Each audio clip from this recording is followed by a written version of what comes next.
ورد في الحديث نوعين من الصدقات. نوعين من ايه؟ الصدقات. صدقه ايه؟ قوليه. قوليه اللي هي بالكلام، وصدقه يا ولاد فعليه اللي هي بالفعل، بستخدم ايدي، بستخدم كده. الصدقه القوليه الكلمه الطيبه.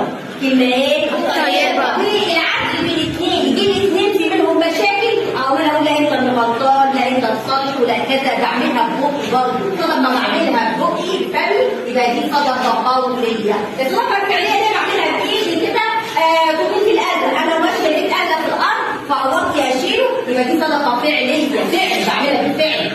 نعين الرجل في دابته، قلنا دابته هي وسائل المواصلات، وكانت زمان الدابه اللي هي ولاد الحيوانات، الجمل وهكذا. انما حاليا الدابه نقدر نقول عليها بقى ايه؟ المترو، الميكروباص، كنت بتشيل الحاجه اللي الست تساعديها، كل خطوه